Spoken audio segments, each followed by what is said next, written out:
Em 5 de novembro, comemora-se o Dia Nacional da Cultura Brasileira. Mas o Museu Histórico e Pedagógico de Pindamonhangaba já está em comemoração com uma exposição sobre Rui Barbosa. Nós fomos lá conferir. Além dessa exposição, o dia 5 de novembro terá diversas atividades comemorativas à data, como uma visita guiada especial ao museu.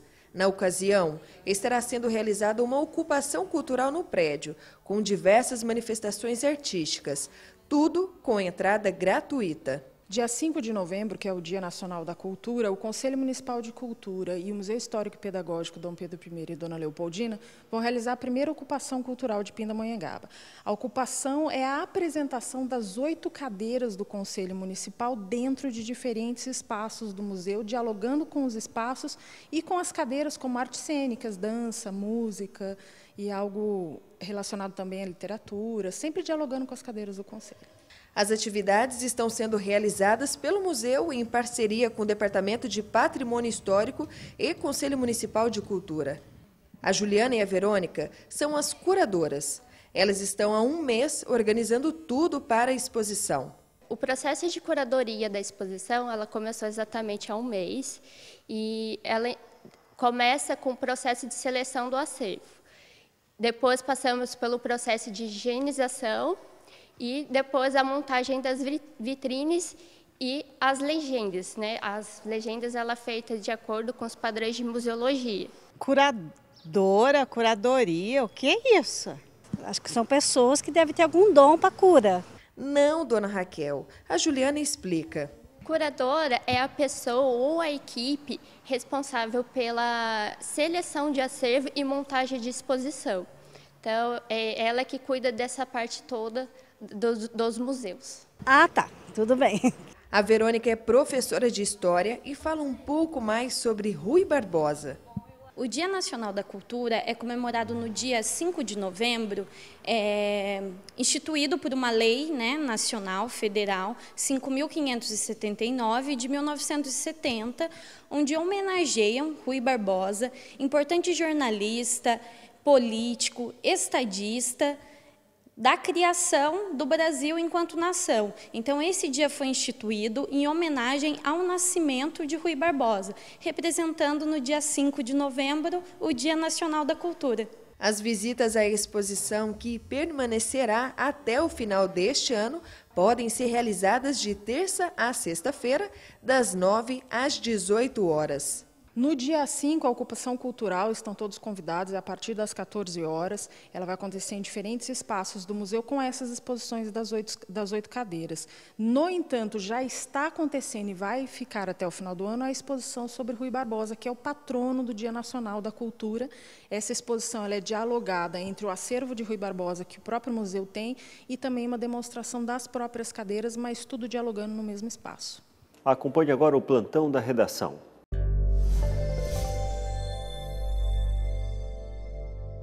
A partir do ano que vem, os moradores de Jacareí não vão mais pagar a taxa extra de iluminação pública cobrada na conta de luz. Com isso, eles terão um desconto que pode variar de R$ 5 a R$ 7.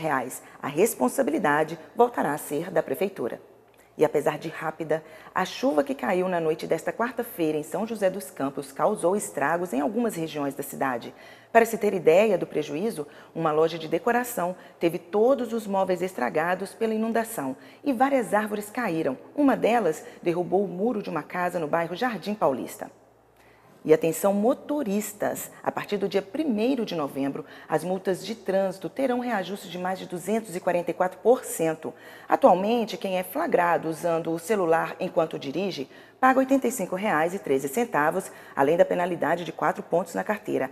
Mas agora essa infração passará a custar R$ 293,47 e ainda gerar 7 pontos na carteira. E a pauta agora é sobre desaposentadoria e é com você, Cataldi. Kívia, é realmente uma situação bastante delicada para aqueles que vinham recebendo já a chamada desaposentação. Porque o Supremo, ao derrubar por 7-4 o processo, está permitindo que o governo reveja todo mundo que recebeu para fazer uma cobrança, uma repetição do indébito, né, do que foi pago até aqui. Isso é uma atitude cruel. Agora, veja você que o Supremo decidiu que a norma escrita da Previdência, que permite ao aposentado ou beneficiário buscar sempre o melhor benefício a qualquer tempo, não vale. Essa norma escrita não tem validade diante da decisão do Supremo Tribunal Federal. Os aposentados ainda queriam que o Supremo aguardasse a vinda das novas regras previdenciárias que viriam com a reforma, mas o Supremo entendeu que não devia aguardar e que deveria decidir depois de 2 anos de debate, depois de 10 anos de tramitação de todos esses processos. E aí o que vai acontecer? Os advogados já estão bolando a fórmula de reabrir toda essa discussão com base na reforma previdenciária que vai permitir, mantida a regra, que o beneficiário procure a qualquer tempo o melhor benefício. Isso é coisa que não acaba, mas no momento os aposentados que se beneficiaram da desaposentadoria correm um sério risco de ter que restituir tudo o que receberam. Cruel, Kívia. É realmente, Cataljo, um absurdo. Kívia Henning, repórter setorial. Quando um servidor público se aposenta, ele custa para os cofres do governo o triplo dos empregados privados. Existe um desequilíbrio nos regimes do benefício da aposentadoria no Brasil. Essa situação contribui ainda mais para a aceleração da reforma da Previdência. Um funcionário público da União que se aposentar neste ano com 60 anos de idade e com expectativa de viver até os 80, deve custar em média R$ 3.340.000 aos cofres do governo. E se for um militar, o montante é ainda maior, quase 5 milhões. O cálculo é da Consultoria de Orçamento da Câmara dos Deputados. No caso dos empregados da iniciativa privada que contribuem com o INSS, o valor é bem mais baixo. Um trabalhador privado que se aposentar neste ano, com expectativa de mais 20 anos de vida, deve custar mais ou menos R$ 1.100.000 aos cofres públicos. Esse custo existe por conta de um desequilíbrio entre regimes da Previdência e é chamado tecnicamente de déficit atuarial. Na prática, significa que se fosse preciso pagar hoje todos os benefícios, a Previdência não teria dinheiro suficiente e, com isso, o Tesouro Nacional seria obrigado a bancar a conta. Ainda de acordo com a Consultoria de Orçamento da Câmara, a reforma da Previdência proposta pelo governo de Michel Temer visa criar uma regra única para a aposentadoria para funcionários públicos e privados.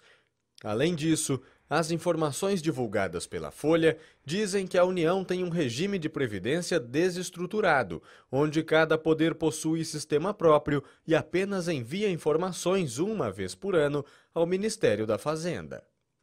Minha gente, com o fácil acesso a medicamentos, muitas pessoas vêm ingerindo remédio por conta própria, sem consultar um especialista.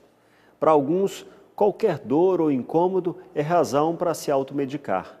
Esse hábito traz muitos riscos à saúde. O problema de ingerir remédios sem recomendação médica tem se tornado cada vez mais comum. E para um hipocondríaco, um local assim, com tantas opções, é ainda mais tentador. Uma simples dor de cabeça pode significar um tumor cerebral. Uma palpitação pode ser um ataque cardíaco. É deste modo que os hipocondríacos interpretam suas sensações. Quando o hipocondríaco reconhece a sua condição, todos os riscos inerentes à doença podem ser minimizados. Porém, quando o indivíduo ainda não sabe o que sofre, o perigo mais comum é a automedicação. Não há um método definitivo. A cura é possível sim, desde que o paciente procure um atendimento especializado. Gisele Ferri, repórter setorial. Em protesto contra a reforma do ensino médio e a PEC do teto dos gastos públicos recém-aprovada, 181 escolas selecionadas para a realização do Enem foram ocupadas por centenas de estudantes. Neste ano, 8,5 milhões de pessoas vão fazer as provas. Destes, 95 mil correm o risco de terem as avaliações adiadas, caso essas escolas não sejam desocupadas. Segundo o Ministério da Educação, a realização do Enem está prevista para 181 escolas ocupadas, sendo que 145 delas estão localizadas no Paraná, estado onde há mais de 700 escolas nessa situação. De acordo com o monitoramento do INEP, até 95 mil alunos de 11 estados podem ser impactados. Os estudantes protestam contra a reforma do ensino médio e contra a PEC 241, que, segundo eles, vai acarretar em falta de investimento para a educação. O ministro da pasta afirmou que não há possibilidade de transferir os locais de prova por não haver logística suficiente e porque o MEC não pode ficar submetido à conveniência de uma ocupação de um determinado grupo. Segundo ele, caso as localidades não sejam desocupadas até o dia 31, as provas serão reagendadas nesses locais. Nós respeitamos o direito a protesto, todos podem protestar democraticamente, mas, ao mesmo tempo, entendemos que o direito de estudar, o direito de acessar uma prova que é inclusiva, como o Enem, deve ser um direito preservado a todos os brasileiros que queiram se submeter ao Enem, especialmente os jovens brasileiros. No caso da não desocupação, a prova vai ser remarcada para uma data que vai ser confirmada pelo próprio MEC. O ministro diz ainda que essa mudança representa um custo adicional de R$ 90 por prova. A pasta acionou a Advocacia Geral da União para responsabilizar os culpados nesse processo. Caberá à Advocacia Geral da União avaliar, do ponto de vista jurídico, a responsabilidade civil decorrente dos prejuízos causados ao Estado, porque se mantiver a situação atual, o Estado terá que arcar com um custo de cerca de R$ 8 milhões para a realização de uma nova prova para o atendimento dos jovens que não puderam realizar ou que não venham a poder realizar, se submeter à prova do Enem, tendo em vista as ocupações. Mendonça Filho garantiu que, mesmo que a prova seja remarcada, a correção será feita a tempo para que os estudantes participem do Sistema de Seleção Unificada, o SISU, por meio do qual os alunos conseguem ingressar em faculdades federais com a nota do Enem. Anualmente, aqui no Brasil, são desperdiçadas 41 mil toneladas de alimentos. Isso coloca o Brasil entre os 10 países que mais perdem e desperdiçam alimentos no mundo. Algumas iniciativas podem diminuir a quantidade de comida jogada fora, que poderia alimentar milhares de pessoas. De acordo com uma instituição de pesquisa internacional, o Brasil está entre os 10 países que mais desperdiçam alimentos no mundo. Há vários motivos para isso, desde a produção em excesso, passando pelo transporte e distribuição desses alimentos. O desafio é interromper esse ciclo no mundo, onde 1 bilhão de pessoas sofre com a desnutrição por não ter segurança alimentar. Um dos maiores vilões do desperdício é o próprio consumidor. Exigente com a aparência dos alimentos, acaba descartando frutas e verduras que estão um pouco passadas e amassadas, mas que possuem o mesmo valor nutricional de um alimento esteticamente bonito. Casos de sífilis aumentam em 80% na cidade de Taubaté. Você confere a seguir.